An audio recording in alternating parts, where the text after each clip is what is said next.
Do I think Chille's a true believer? No. I don't think Chille likes the First Amendment. I think Chille's big bugaboo is the Fourth Amendment. Um, wait, so for the Fourth Amendment, he might be a true believer, but he's not a true believer, and I can prove why. Number one, his stated goal is to overturn Terry v. Ohio. He doesn't have a plan to do that. He hasn't done anything to actually start changing that Terry v. How would Ohio. you change it? Which was a question you asked me that I got tripped up on. How would you go about changing something as steadfast as Terry v. Ohio? There is no legal solution. There's only a political solution for it. You've you can change it at the state level because you got to remember that the Fourth Amendment is the floor, not the ceiling, and so you can get your state legislature together along with your governor to pass laws that say that police cannot search except on probable cause. That would fix the state. If you wanted to fix the federal government, you have to remember that Congress can limit the Fourth Amendment as far as the FBI, CIA, et cetera. So they can put in legislature that prevents their agents, the federal agents, from doing it. If you want to do the whole shebang, well, you're going to have to do an amendment. You're going to have to do a constitutional amendment that's going to refine the Fourth Amendment to take out that loophole for reasonable suspicion that makes the touchstone of the Fourth Amendment probable cause and not reasonableness, which is so vague. It's just stupid. Okay, that was a very solid answer. It's it's not really a plan though, right? It's not like step one here, step two here, step three here. It's pointing out the difficulties and making a plan and noticing that there's different jurisdictions and all of that good stuff. So It would, if I was, so really, what would I do if I was Chille? If I was Chille, I would start local groups. I would start local groups to try to put something like this on the ballot, because a constitutional amendment, if you get enough states to buy into a constitutional amendment, that's where you go. So you got to start at the local level. You got to start getting legislators elected in the state legislatures that are going to affect this change. I wouldn't worry about federal legislation because that's not going to help you. So I would start by working with people at the local level to find and put forward potential legislators that would vote for restricting the right of the police to do reasonable suspicion searches. Actually, I have a real problem with all searches, including like the suspicionless searches that you get, like Martinez Fuerte and all those. But that's what I would do. And I would start at the local level by trying to get politicians elected that share my beliefs. And then once those politicians are elected, my job is pretty much done, because then it's on them to do all the things that they need to do to get the constitutional amendment put forward, passed by each state that I've worked with, and then get implemented and ratified. So that's my working forward plan.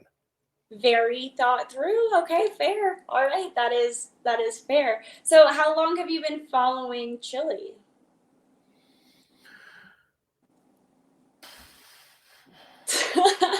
I think I made my first video about him, I don't know, 6 months ago, maybe.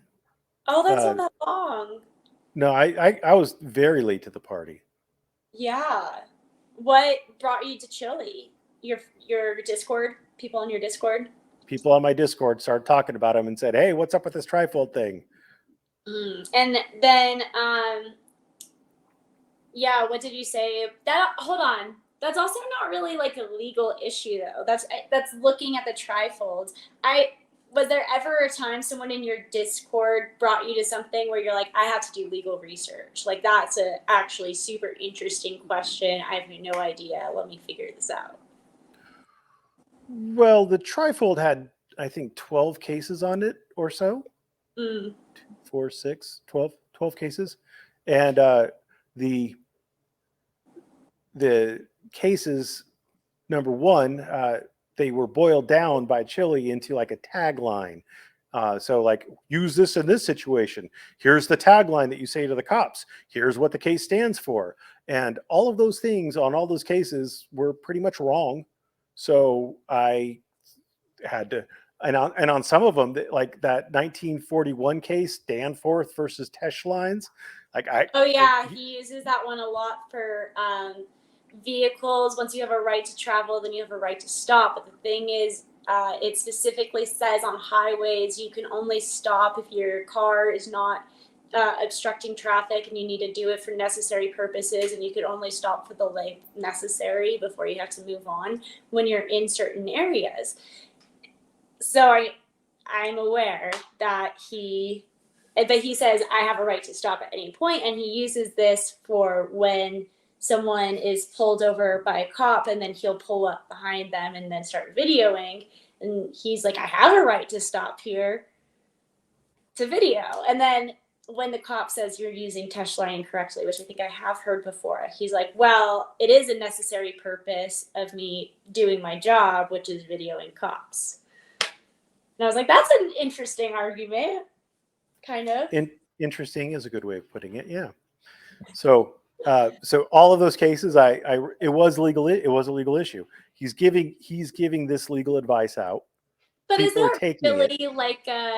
Is that really like a super hard, I need to think about this, I need to do research, I need to actually delve into this question, I need to find case law that better fits my facts to try to figure out how to deal with these particular set of facts? Like, it wasn't hard by any stretch of the imagination. It involved actually pulling up the case, reading the case, laughing, and then making a video saying, this idiot didn't understand this. He didn't read this. He doesn't understand that Tesh Lines versus Danforth. Number one, it's a Mississippi case. Number two, it is a civil case. It's dealing with jury instructions on a civil case where somebody rear-ended someone else, and they're talking about liability. It has absolutely nothing to do with criminal law. It has absolutely nothing to do with your right to stop in any other state. It has nothing even to do with the right to stop in Mississippi. You could still get a ticket for stopping on the wrong spot of the road in Mississippi, even with Tesh Lines versus Danforth. So, I mean, it's just completely inappropriate. And yeah, so is it like some super, oh gosh, I have to find out like something really interesting or deep? No. But is it something that I actually had to read cases to do? Yeah. And is it something that no one else was doing? Well, I didn't see anyone else doing it. So maybe they were, maybe there weren't. If you want an example of something where I had to actually do research and go into it, that would have been like filming in a post office, because everybody wants to talk about Poster 7 and everybody wants to talk about 39 CFR or whatever the hell it was. But the problem is that the post office never, ever, ever, ever, ever, ever enforces their anti-filming ordinance with those. They always just trespass people using state law. So that I had to like read a lot into the weeds and do a lot of extra research.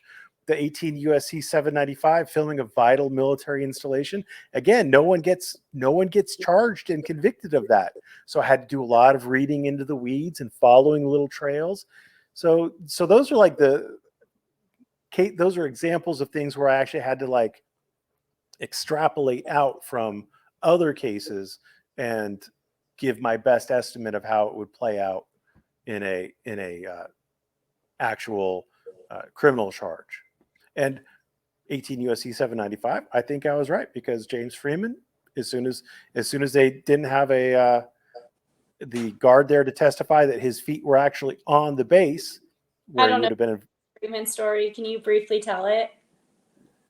James Freeman was filming the gate at Fort Huachuca, and the guard came out and accused him of filming the gate in violation of 18 USC 795, and also videotaping in violation of 50 USC something or the other, because the base commander can issue an order against filming, and if you're on the base and you're filming, you're in violation of that order, and there's a criminal penalty associated with that. So James Freeman was arrested. It was a big hullabaloo. He was actually charged with it, and I was saying the whole time, 18. It's not. He's not. It's not 18 USC 795. He pushed a lot for. He did a couple of motions to dismiss on it. Neither one of those were effective, but the state, the federal government, after the second motion to dismiss, they said the security guard's gone. We can't find him, and he was our only witness, and so we're dismissing all the charges. So the only reason why they need like that it's a win. No, it is a win, because the only reason they need that Yeah. security guard is because the security guard would testify where James Freeman's feet were, and it's his feet that were important. They have all the camera footage, all the video footage of James Freeman filming the gate. If that was a crime, then they've got him. Like, they have the video evidence from his camera showing him filming the gate. They don't need that guard, except maybe for chain of custody, but I don't even think they need him for that, because they would have checked it in when they arrested him at the I don't know, whatever their equivalent of a jail on a base is. But the fact that as soon as they didn't have the witness to testify where his feet were, they dropped it. That indicates that they were really proceeding on that 50 USC violation, and the other one was essentially for purposes of negotiating some sort of a plea deal. So, but he's saying, I'm assuming now he's saying that he was correct legally speaking the entire time, and that he should have never been charged, and that the fact that they dropped the charges is evidence of this. That's my position. If you want to find an alternative position of someone who believes that he was correctly charged, I think you'd have to go and talk to Blue Bacon on that.